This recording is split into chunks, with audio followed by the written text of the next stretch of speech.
স্ত্রীর স্থানে মুখ দেওয়া জায়েজ আছে কি নাই? আসসালামু আলাইকুম ওয়া রাহমাতুল্লাহি ওয়া বারাকাতুহু। আলহামদুলিল্লাহ ওয়া সলাতু ওয়াসসালামু আলা মান ওয়া লা মা বাদ। وقال الله تعالى في كلامه المجيد نساؤكم حرث لكم فاتوا حرثكم أنى شئتم وقدموا لأنفسكم واتقوا الله واعلموا أنكم ملاقوه। সম্মানীয় দর্শক শ্রোতা ভাই এবং বোনেরা, পৃথিবীর যে প্রান্ত থেকে দেখছেন সকলকে শুভেচ্ছা, স্বাগত, অভিনন্দন জানাচ্ছি। আজকের এই ভিডিওর মাধ্যমে আমরা জানবো স্ত্রীর স্থানে মুখ দেওয়া জায়েজ আছে কি নাই। কুরআনুল কারীম এই ব্যাপারে যে নির্দেশনা দিয়েছেন সেটা আমরা জানার, বুঝার, উপলব্ধি করার চেষ্টা করব। আল্লাহ রাসূল খুব সুন্দরভাবে সুন্নতি পদ্ধতিতে স্ত্রী সহবাস করার নিয়ম কানুন পদ্ধতি বর্ণনা করেছেন।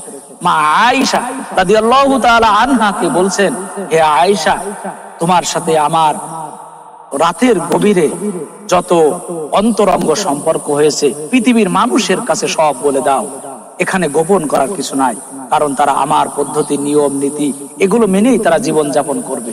এই জন্য মা আয়েশা রাদিয়াল্লাহু তাআলা উনি বলছেন, স্বামী এবং স্ত্রী একজন আরেকজনের কাছে খুবই অন্তরঙ্গ, একজন আরেকজনের কাছে খুবই গোপনীয়, একজন আরেকজনের খুব আপন। এই জন্য আল্লাহ রাব্বুল আলামিন বলছেন, হুন্না লিবাসুল লাকুম ওয়া আনতুম লিবাসুল লাহুন, একজন আরেকজনের কাছে পোশাক স্বরূপ। এই পোশাক আল্লাহ তাআলা বলছেন এই কারণে, পোশাকের ভিতরে যেমন অঙ্গ প্রত্যঙ্গ যা কিছু থাকুক সেটা যেমন সেই মানুষের কাছে একেবারে ওপেন থাকে, তার সব জানা থাকে, ওয়াকিফাল থাকে, ঠিক একজন নারী আর একজন পুরুষ তাদের কাছেও সব বিষয়ে জানা থাকে।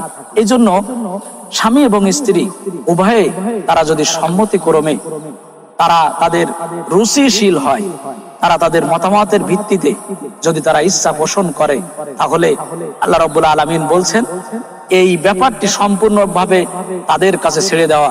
তাদের যদি রুচিশীল থাকে, তারা যদি ভালো থাকে, তারা যদি ভালো মনে করে, তাহলে তাদের উত্তেজনা করার জন্য, তাদের তৃপ্তির জন্য, শান্তিদায়কের জন্য তাদের ইচ্ছা অনুযায়ী তারা তাদের অন্তরঙ্গ সহবাস করবে, এতে কোনো ব্যাপার নাই। এটা কোরআন এবং হাদিস কোনো নির্দেশনা প্রদান করে না। তবে আমরা যেটা জানি সেটা হচ্ছে আল্লাহ রাব্বুল আলামিন চার পায়ে যত পশু সৃষ্টি করেছেন, এই সকল পশুকে তাদের যত বিষয় আমরা লক্ষ্য করি সেই বিষয়গুলো তারা যেভাবে অন্তরঙ্গ হয়, মেলামেশা করে, আমরা তাদের পদ্ধতি অনুসরণ করব না। কারণ মানুষ এবং জানোয়ারের ভিতরে যে পার্থক্য, এই পার্থক্য আমাদের বজায় রাখতে হবে।